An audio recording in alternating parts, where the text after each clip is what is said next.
Question है in 1 metre long open pipe what is the harmonic of the resonance obtained with tuning fork of frequency 480 hertz.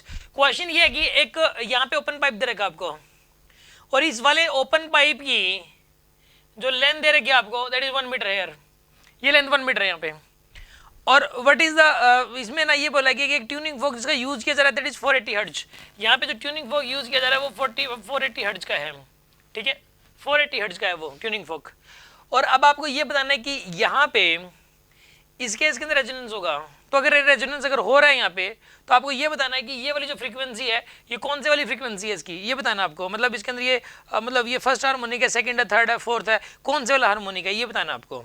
इस question को कैसे किया जाए मैं आपको एक बात बताऊँ, अगर कोई भी क्वेश्चन ऐसा आ जाए इसका इस पाइप का, तो बहुत सारे क्वेश्चन का जैसे क्लोज पाइप है, जो ओपन पाइप है, उस क्वेश्चन को सोचने का जो तरीका होता है ना उसमें आप v equal to nu lambda से शुरुआत किया कर दिया करो, v equal to nu lambda.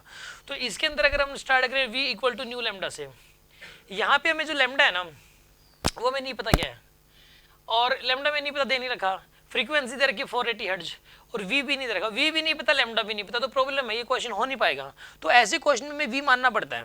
इसके कुछ क्वेश्चंस ऐसे हैं ओपन पाइप और क्लोज्ड पाइप के जिसके अंदर हमें v मानना पड़ेगा। v जो होता है वैसे होता है 332 मीटर पर सेकंड होता है, मतलब एक रूम टेम्परेचर पे डिपेंड करती है वेलोसिटी ऑफ साउंड। तो रूम टेम्परेचर पे जो होता है ये 330 मीटर पर सेकंड होता है। तो हम लोग क्या करते हैं इसके अंदर लगभग 332 होता है, 330 मान लो ताकि कैलकुलेशन में प्रॉब्लम ना आए। तो v की वैल्यू 330 ले लिया आपने, क्वेश्चन में कई बार 340 भी दे देता है, बट इसको आप क्या करो कि 330 मान लो इज इक्वल्स टू, अच्छा ये 480 हर्ट्ज नहीं है, सॉरी ये 660 हर्ट्ज दे रखा है आपको, 480 नहीं है ये 660 था, ठीक है ना, उसके अंदर ये लिखने में प्रॉब्लम होगी, 660 हर्ट्ज है ये वाला। तो अब एक बात बताइए इस केस के अंदर v इक्वल्स टू, ये एरर था उसके अंदर, तो ये 660 हर्ट्ज है और v की वैल्यू है 330 और जो न्यू है न्यू की जो वैल्यू है यहाँ पे वो 660 है और लेमडा जाएगा यहाँ से, लेमडा कितना आएगा यहाँ से 1/2 मीटर, ये ऐसा ही में सोलर है। तो यानी कि इसके अंदर जो वेवलेंथ प्रोड्यूस होगी, पहली बात तो इतनी वेवलेंथ प्रोड्यूस होगी 1/2 मीटर की, ठीक है ना।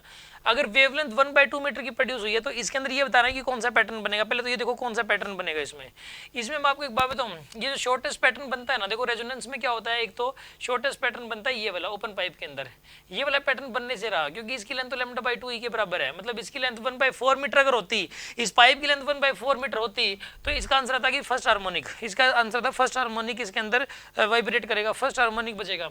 अब एक बात बताऊं मैं आपको, इसके अंदर अगर सेकंड पैटर्न जो होगा ना, सेकंड पैटर्न प्रोड्यूस करने के लिए कितनी लेंथ चाहिए सेकंड पैटर्न के लिए, ये वह सेकंड पैटर्न, इसकी लेंथ कितनी यहाँ पे लैम्डा के बराबर, लैम्डा कितना है 1/2 मीटर।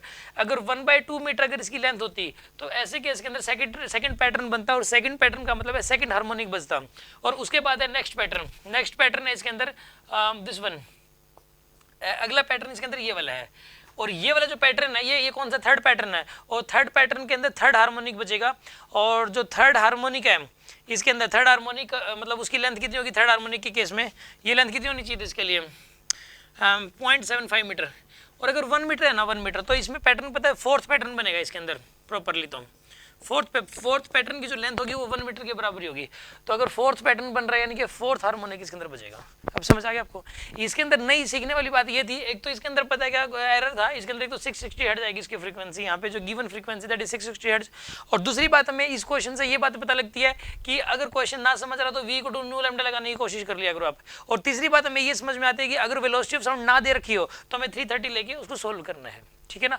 और हाँ 330 से आंसर ना रहा तो आप 340 भी लेके देख लिया करो, वैसे 330 से आएंगे ज्यादातर आंसर, ठीक है।